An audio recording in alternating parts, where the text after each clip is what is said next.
Hey, I'm Jason. I'm 38, and until like 3 days ago, I figured I had my life pretty much figured out.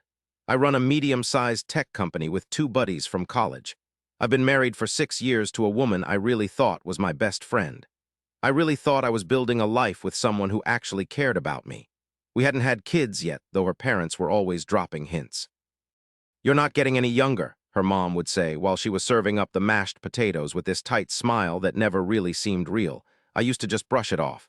I figured they just wanted grandkids. I thought a lot of things. Then the night everything changed. It started with something dumb, really, just dinner.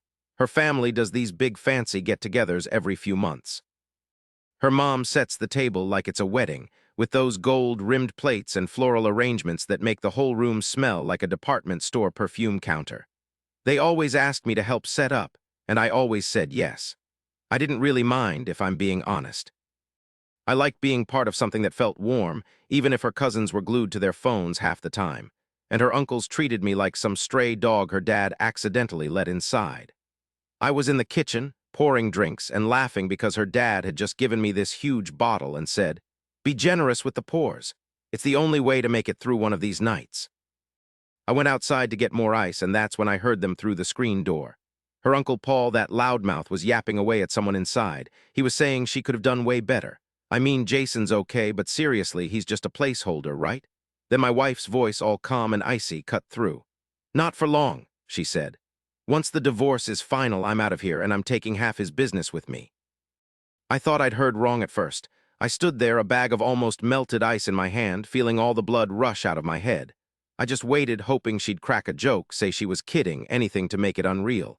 But she didn't, just dead silence. Then I heard glasses clinking and a bit of shuffling as someone moved away from the door. I went back inside, and pretending everything was normal, I smiled, poured drinks, made small talk about the weather. I handed her cousin a glass of Chardonnay, forcing a smile that probably looked fake as hell.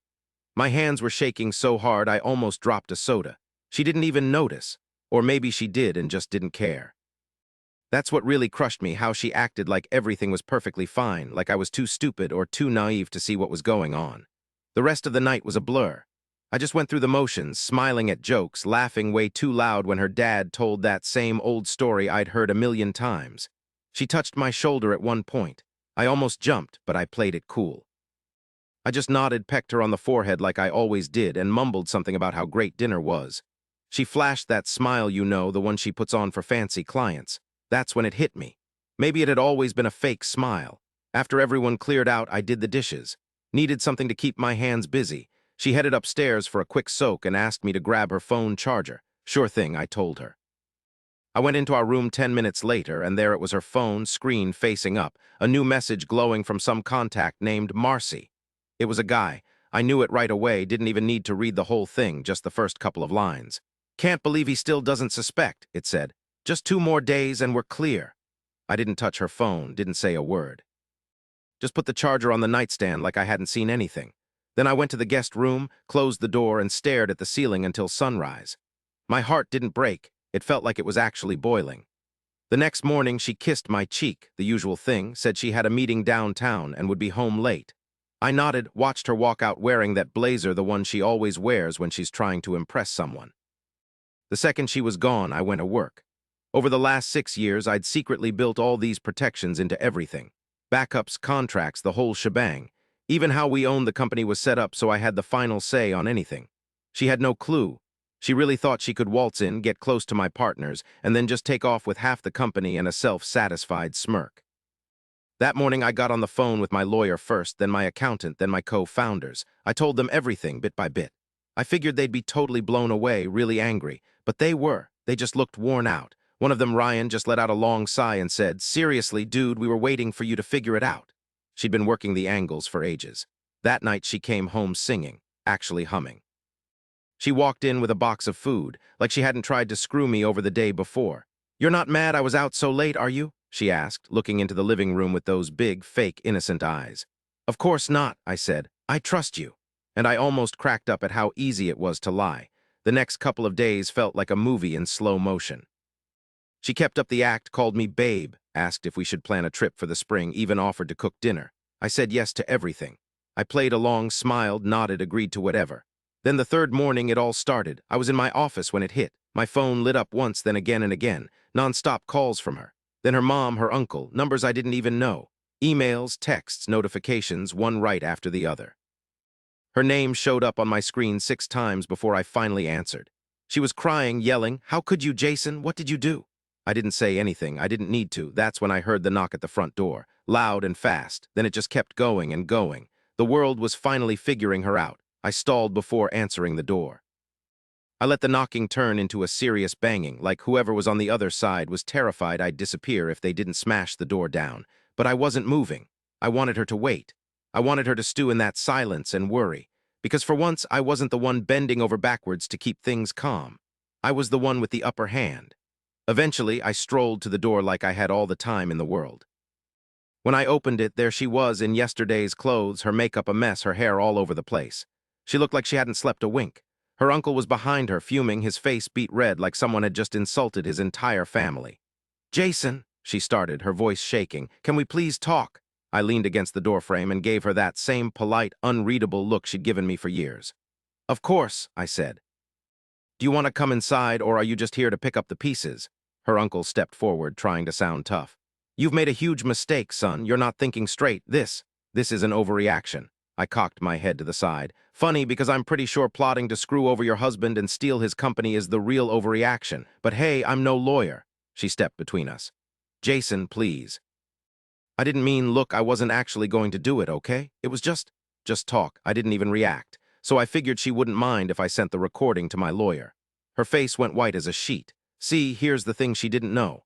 After that dinner, after I heard her spill her guts out on the patio, I didn't just go back inside and pretend everything was okay. I snuck a tiny recorder into the living room the very next day, just in case. And wouldn't you know it? She talked. She talked a mile a minute. To her uncle, to her friend Marcy, even to herself, mumbling while she looked at her banking app, reading off numbers, going on and on about timetables and percentages, and my company's stock like it was already hers.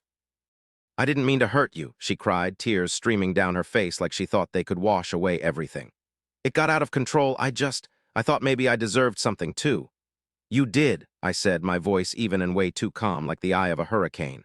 "You deserved honesty, you deserved respect, but what you really wanted was control. You wanted power, so you pretended to love me. You faked the whole thing."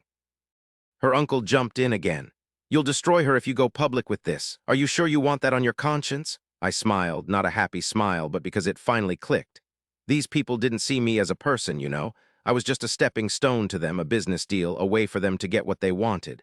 And now that wasn't happening anymore, they were freaking out. "I'm not going public," I told them. "That's too childish. I'm just protecting what's rightfully mine." So I gave her this folder, all nice and organized, you know.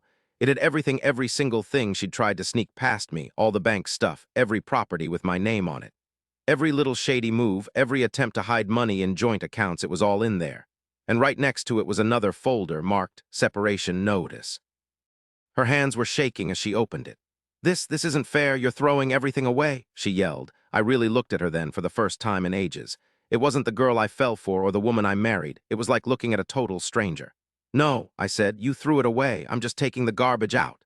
The tears came harder and she started begging, swearing she'd de-change, saying it was all a mistake. Her uncle just stood there, arms crossed, his lips tight. I bet he was figuring out how this messed with his money, because he was clearly in on her little schemes. I didn't care. I told her I'd be at a hotel for a bit. The house, still mine. I gave her a few days to get her stuff and leave, legally, of course. But if she touched anything that wasn't hers or even came near my business again, my lawyer would make her life a living hell. She finally left, still crying. Her uncle tried to slam the door on his way out, didn't even faze me. The next few days were quiet, almost too quiet. Her calls stopped. The texts dried up completely. It hit her, I guess, that everything was wrecked, that there was nothing left to save. I figured that was it, the end. Then her mom called. That phone call flipped the script. She didn't even ask if I was okay, didn't say sorry, didn't even try to stick up for her daughter. She just said, "You've proven your point, Jason. Now man up and fix this." I just stared at the phone, stunned, and then I kind of laughed, this harsh, empty laugh. "Fix what exactly?" "Our family," she snapped. "You think just because you have money you can walk away? That girl gave you 6 years of her life. She made you look good. You owe her." That's when something in me just broke. Not in a sad way, in a done way, like something rusty that had been stuck forever finally gave way, because she was right. My wife had made me look good by faking it, by putting on a smile, by saying all the right things while screwing me over. And now that it all blew up, her family thought I owed them something. I didn't say anything, I just hung up, because it wasn't over. Not by a long shot. It was weird how fast the quiet felt good. That first morning I woke up alone in the house again, really alone. I thought I'd feel empty or pissed off or both, but I just felt clear, like my head had been underwater for years and I finally came up for air. I sat on the back porch with some coffee, looking out at the same yard where I once planned to build a deck for that garden she always wanted. She never even tried to grow a single flower, not even a petunia. But she'd talk about it all the time, claiming it was going to be a thing we did together. Just one more empty promise on the pile. It wasn't just that she'd let me down. It was the whole show, the way she'd perfected it, how carefully she'd created this fake reality, how easily her family played along, like this was her game plan from the start. And maybe it was. That thought really stuck with me longer than I thought it would. I went to the office that afternoon, needed to get away from the quiet, needed to find something real that hadn't turned on me. My partners, Ryan and Chris, met me with the careful sympathy of guys who didn't want to screw up but wanted me to know they were there. Chris, who's usually quiet, just clapped me on the back and said, "Anything you need." Ryan pulled me away. "She called me, you know." I raised an eyebrow. "When?" "Yesterday. She said she wanted to talk, said she was worried you'd do something crazy." I scoffed. "Crazy would have been taking all the money and running off to the tropics. I'm not looking for payback." Ryan nodded, but he looked a bit uneasy. "She also asked if we could change the partnership agreement." That stopped me. "She what?" "She wanted to know if we could reverse the stock restrictions you put in place last quarter. Said it was unfair. Said you took advantage of her." I laughed, a low, dry sound, not because it was funny, but because it was so typical. When her first scheme blew up, she just changed tactics. No sorry, no taking responsibility. Just a new ploy, another manipulation. That's her favorite thing to do. I mumbled to myself, reminding myself she never actually built anything here. She just prettied it up. Ryan didn't even need to say anything. It was obvious. Later, I got a text from her. No words, just a picture of the guest room stuffed with her bags, one line under it. "I'm out, keys on the counter, hope you're happy." No periods, no commas, nothing, no goodbye, no real ending. I stared at that message way too long. It wasn't the hurt, it was what it didn't say. No regret, no admission, no "I'm sorry I screwed you over." Just another half-assed guilt trip, another failed performance. I didn't text back. Instead, I poured myself a drink. Something fancy and dark, a bottle I'd been saving. I figured celebrating my freedom was reason enough. That night, I went through everything she'd touched. Every email, every online account, every file. I made copies, took screenshots, everything. It wasn't being paranoid, I was being smart, because people like her don't vanish. They switch gears, they reappear. And when they do, they bring lawyers. And sure enough, a week later, a letter showed up. She was challenging the separation agreement. She claimed I forced her, manipulated her. Said I controlled the money and kept her away from family stuff. I almost choked on my coffee, it was so ridiculous. She never let me do anything, like even pick out curtains without getting her mom's okay. But this wasn't about the truth at all. It was all about the power play. She was trying to play the victim, before the whole story came out. Because if she was in control of the story, she could still come out on top. That's when I made my call. I rang up my lawyer and told him to give the go-ahead to release the evidence. The recordings, the emails, the photos, the whole shebang. Not to the public, not yet, just to her lawyer. Let them listen to what I heard on that patio. Let them read those messages. Let them see the money transfers she tried. Let them figure out if they really wanted to go to court with this. I thought it would buy me some peace. Instead, it bought me something even better, panic. The next morning, I got a phone call, not from her, not even from her lawyer, but from her mom again. Her voice was all shaky this time, not angry, not even smug, just small. "Jason, sweetheart," she said, using that careful tone people use when they think they're being slick. "I think we've all let things get a little out of hand, don't you?" I didn't say anything. She kept going a little faster now. "Your wife, she's very upset. I think she regrets everything. And we all know how hard things can get when emotions are running high. Maybe you could come over, we could talk this through as a family." Family, that word again, I almost said yes. Almost. But then I remembered the way her daughter looked me in the eye that night when she promised me forever, even though she was already planning to steal everything I'd worked for. I still see her uncle's laugh, clear as day, from that patio. And her mom, sitting across from me all these years, pretending blind to the mess she helped make. So I just said, "Tell your daughter to sign those papers." Then nothing, dead silence. "And if she doesn't?" her mom finally asked, all tight and strained. I gave her a little smile. Then I'll show the world who she really is, I said. That's how things stand right now. But here's the thing they don't know, the secret I'm keeping. Those recordings aren't my only weapon. Oh no, there's way more. Stuff they'd kill to keep hidden. Money stuff. Legal stuff. The kind of stuff that would leave every single thing they rely on in ashes. I haven't pulled the trigger yet, though. I like watching them sweat. I waited 3 whole days after that call. 3 days of complete radio silence from her mom, and their lawyers. No calls, no threats, nothing. Not even their usual fake, friendly check-ins trying to sweet-talk me. I knew what that meant: panic. They were probably digging up dirt on me, trying to spin some story to make me look bad. It was eerie, so quiet, like the calm before a huge storm. Those 3 days, I spent them getting ready. The anger was gone, burned itself out completely. All I felt was this laser focus, sharp, unwavering, because it wasn't about the heartbreak anymore. It was about my dignity, about making sure she couldn't rewrite our whole life into some sob story about how she was wronged. She wanted a clean break. A deal where I'd give her half of everything I'd worked for and then disappear, looking like the angry, betrayed guy she almost made me. If I hadn't gone outside for ice that evening, if I'd just taken my time pouring the drinks, I might have faked a smile the whole night, clinked glasses to forever, and handed her the reins to my life. But fate has a way of looking out for people who are actually paying attention, and I was finally clued in. On the 4th morning, I had my final meeting with my lawyer. We made it official. All the paperwork, all the proof, and most importantly, the response. The one that wouldn't just drop her claims on my company, but would also leave her financially vulnerable for trying to pull a fast one. We didn't throw that word around lightly. We had the goods. Wire transfer requests, recordings of her admitting things, details of her plan with other people. Her friend Marcy had even helped us without knowing it.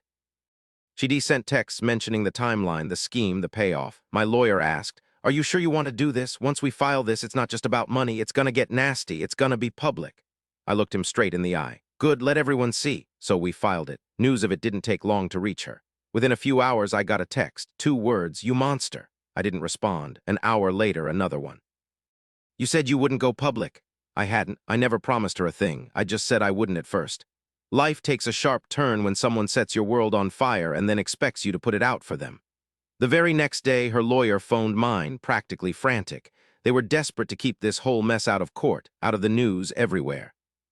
Seems her mom was already fielding calls from her gossipy country club buddies. Rumors were spreading like wildfire. Somehow, the words "attempted corporate fraud within marriage" had gotten out. Now, I never breathed a word of this to the press, but lawyers, well, sometimes they get chatty when they think it'll benefit their client. Suddenly, they wanted to settle. They offered to drop everything. She'd give up any claim to the business, move out of the house, and sign the NDA. No hassle, no argument, but the damage was done, so I told them no way. I came back with a much tougher offer. She had to publicly take back everything she'd said, apologize to me in writing, and return every single penny she'd stashed in that secret account. Her lawyer balked, said I was asking for too much. So I sent him the recording of her uncle talking about how they were trying to pull a fast one on me before I caught on. That changed their tune real quick. Within 24 hours, I was sitting across from her in a bland conference room downtown. No lawyers, just us, a mediator, and a mountain of paperwork between us. She looked different, worn out, older, not physically older, but the kind of aged you get from lying to yourself for too long. Her voice was barely a whisper when she finally spoke. It wasn't supposed to get this bad. I kept quiet. I figured if I just held onto some control, I'd feel better. "You always had it all, the respect, the business, the friends. You had me," I told him. My voice didn't waver. "But you didn't want me, you wanted what I brought to the table." She just stared at her hands, picking at a hangnail till it bled.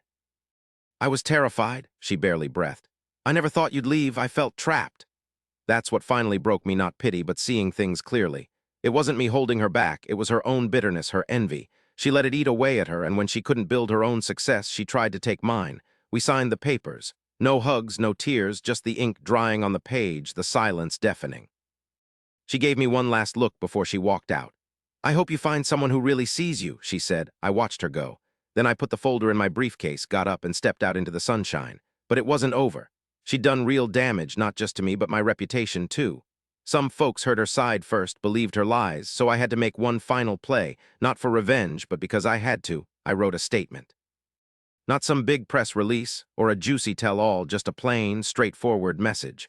Something like, "Following recent events and my divorce, I want to make it perfectly clear that any accusations against my honesty or business dealings are completely false." Okay, so lawyers looked at everything, and we got it all straightened out legally. I always try to be honest, respectful, and take responsibility for my actions. That's just how I am, personally and professionally. I told my investors, partners, everyone. The response, it blew me away. People who'd been totally silent before suddenly started reaching out, sharing their own stuff, apologizing for ever doubting me, saying they had my back. It wasn't like magic, but it was the start of something new. Trust. Real trust, the kind you can actually build on. The house is finally mine. It's empty, sure, but it feels so much cleaner now, like the air can actually move again. The company, doing better than ever. Ryan and Chris made me CEO not because of all that mess, but because I showed them I could handle anything thrown my way. And her? Last I heard, she's back with her mom. Tried to start her own consulting gig, but couldn't get any clients. Word gets around, especially when you have the proof. I didn't try to wreck her life. I didn't need to. I just let everyone see who she really was, and then I let her fall. It wasn't out of spite, you know. Some people just don't learn until the ground disappears from under them. So yeah, the whole fairy tale romance thing didn't happen, but I got something way better. I kept my reputation, my business is stronger than ever, and my future is finally in my own hands. And honestly, I'll take that quiet, clean victory over some cheesy love story any day of the week.